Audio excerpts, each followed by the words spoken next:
Hey everyone, and welcome back to Velf Creations. Have you ever wished you could take an object from the real world, maybe a cool sculpture, a custom part, or even a piece of sentimental value, and bring it directly into your computer?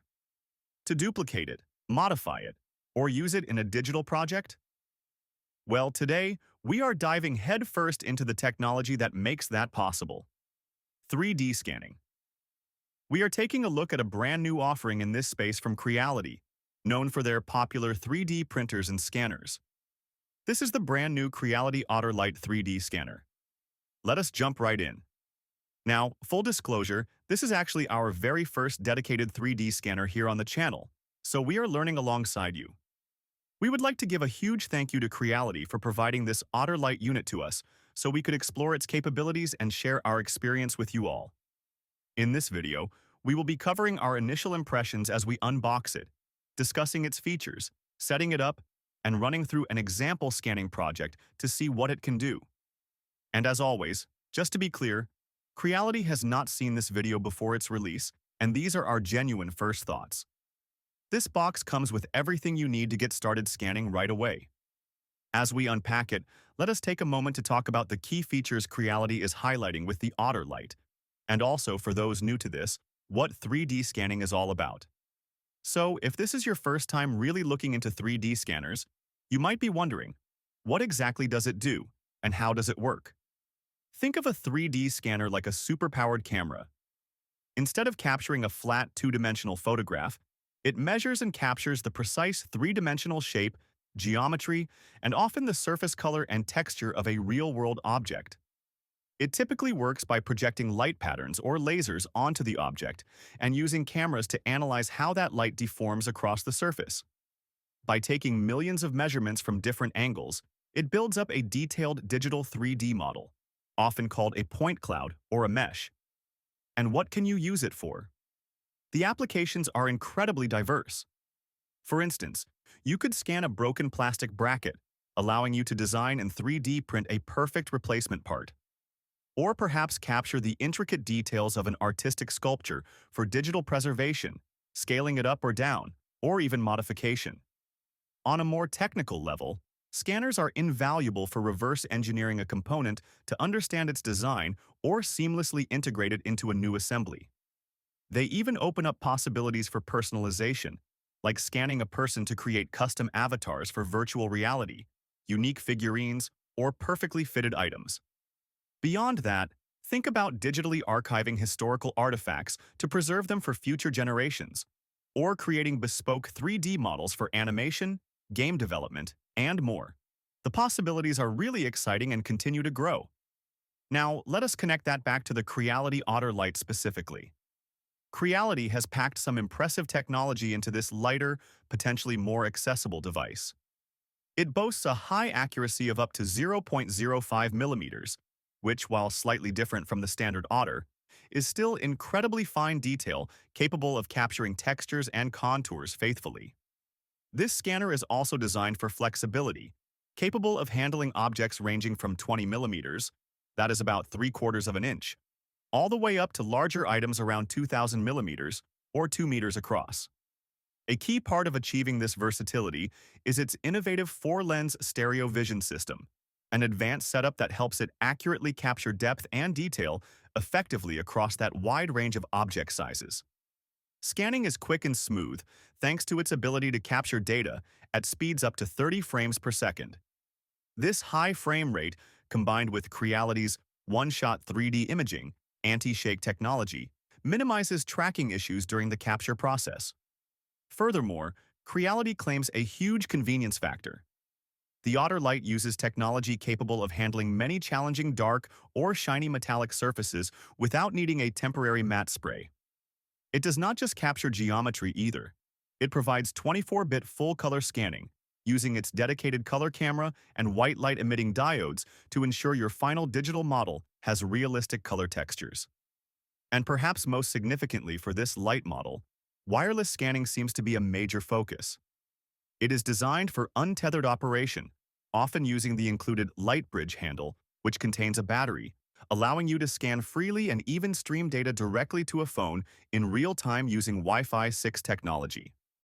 While the Creality Otter Lite is packed with features, its wireless scanning capability directly to a smartphone is what truly grabbed our attention, and that's our main focus for today's video.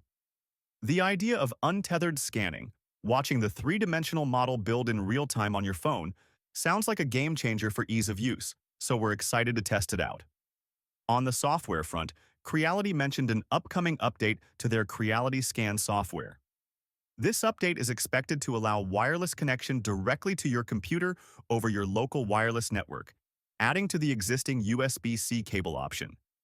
This means you'll have excellent flexibility in how you connect and work. We're concentrating on the phone experience today, but if you're interested in a future video covering the computer software, especially that wireless computer connection, please let us know in the comments below. Your feedback helps us decide what to make next. And of course, if you enjoy new tech reviews and want to see more of our upcoming projects, don't forget to hit that like button and subscribe to Velf Creations so you don't miss out. To put the Otter Lite to the test, Creality conveniently included a little owl model in the box. It's a perfect small subject with some nice details for our first scan. We'll scan this owl using the wireless phone method, then process the file, and finally, send it to one of our 3D printers to see how the physical version turns out. The Otter Lite impressed us right away with its great build quality. Everything looks and feels very durable. You can operate the scanner with or without the handle. The handle is key for portability as it contains the battery, but if you choose to use the scanner module by itself, you will need to power it using the included USB-C cable. To get the Otter Lite powered up for wireless scanning, you will use the power button located on the bottom of the handle. Press and hold it for a few seconds, and you should see an indication that the module is active. Once on, the scanner creates its own dedicated Wi-Fi network. You will spot this as a unique network name, its SSID, in your phone's list of available Wi-Fi connections.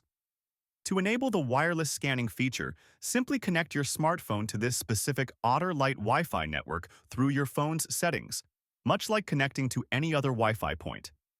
This establishes the direct link needed for the scanner to stream three-dimensional data smoothly to the Creality Scan application on your phone, which is what we are about to do. To make it ultra-portable today, we are operating it with the handle.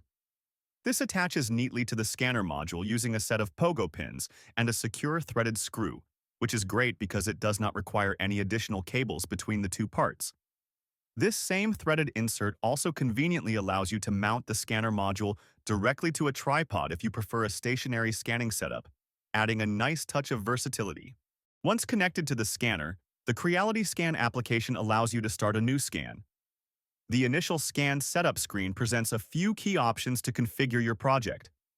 You will need to select the approximate object size, typically small, medium, or large, and choose your desired scan quality or resolution. You also get to pick how the scanner will track the object, for example, using its geometry or surface texture. In addition to the Otter Lite scanner itself, Creality also kindly sent over this compact turntable. This is a really handy accessory, particularly useful for smaller, manageable items like the owl we are about to scan. Now, once you have configured your initial scan parameters in the application and proceed, you are typically taken to a live preview or scan preparation screen. This is a really important interface because it shows you exactly what the scanner is seeing in real time before you commit to capturing the data. On this screen, you will often see a dual view of your object. One perspective is the infrared light view, which is primarily what the Otter Lite uses to see, and capture the object's geometry and shape. Alongside that, you will usually get a standard visible light preview, which helps you gauge how the colors and textures will look if you have enabled color scanning. A very practical feature displayed on this live preview screen is the distance gauge, commonly shown as a colored bar or indicator on the side of the view. This visual guide provides instant feedback, letting you know if you are holding the scanner too close to your object, too far away, or if you are within the optimal scanning distance range. Keeping the scanner within this sweet spot is crucial for achieving the best tracking performance and capturing the most accurate detail. Furthermore, if you are performing a color scan, the application usually provides an option here to toggle the scanner's own built-in supplemental lights, typically a set of white light-emitting diodes. Activating these can be very beneficial for achieving more even, consistent, and vibrant color capture across the object's surface, especially if your ambient room lighting is not perfectly uniform. It is a thoughtful feature for getting those surface textures to look their best. During the scanning process, we discovered a useful tip. In some cases, especially when trying to capture the lower sections of a model sitting on the turntable, the handle of the Otter Lite can occasionally get in the way, limiting how close you can get. However, we found that you can simply flip the entire scanner unit upside down. This clever orientation allows the lens system to get much closer to the turntable surface, giving you a better angle for those tricky undersides, and in our experience, it worked surprisingly well to capture more of the model. Now, let's talk about what happens after you have diligently moved the scanner around and believe you have covered every necessary part of your object. Once you indicate in the application that your scan capture is complete, you will likely be presented with a notification. This often states that because of the potentially large number of frames captured, especially if you went for high detail, the processing phase on the phone might take a little while. The application usually gives you the option to transfer the raw scan data over to a more powerful computer and let your personal computer hardware handle the processing, which can be faster for very complex scans. However, in our tests with a relatively small object like this owl, the processing directly on the smartphone took anywhere from about 3 to 5 minutes, depending on the total number of frames we had captured. We found this to be a perfectly acceptable time frame for the convenience of on-device processing. Once that processing is complete, the application allows you to view the generated three-dimensional model. For the next stage of our project, we opted to send the completed scan data over to our computer. This usually arrives as a conveniently zipped folder. Inside this folder, we typically find a few different files to work with, which is great for flexibility. This often includes the original raw scan data, any versions we might have modified and saved directly on the phone, and importantly, a texture map file, often in a PNG format, which contains all the color information. We then selected the object file and imported it into our slicing software, which is the program that prepares the model for our three-dimensional printer. Since the very bottom of our owl model was not captured and was instead digitally closed by the app, it might not be perfectly flat. So, a neat trick in the slicer is to lower the model just slightly below the virtual build plate surface. This effectively slices off a tiny portion of the bottom, ensuring we get a perfectly flat surface for the first layer of our print, which is vital for good adhesion to the printer bed. With all those preparations complete, it is time to send it to the printer. Now, let's get this owl printed. So, while our 3D printer is working its magic, we just want to take a quick moment to say a huge thank you to all of you for watching along with us today. If this happens to be your first time on our channel, a very warm welcome. We are really glad you could join us. We are always excited to hear your ideas, so if you have any suggestions on how we can put this new 3D scanner through more tests in future videos, please let us know your thoughts down in the comments. And of course, if you are enjoying this video and finding it useful, a quick click on that like button would be amazing. It really helps the channel. If you want to see more videos from us about 3D printing, laser engraving, and other cool tech projects, be sure to hit that subscribe button so you don't miss out on what we have coming up. And there you have it, an incredible replica of the original model. Seriously, how cool is that result? It is genuinely amazing how accurately this Otter Lite scanner performed, capturing so many of those intricate little details on the owl's face, the delicate texture of the feathers, and even the subtle patterns on the shell. We would absolutely love to hear what you think of how it turned out, so please do share your thoughts with us in the comments below. And of course, a massive thank you from all of us for watching all the way through to the end of the video. As always, stay creative.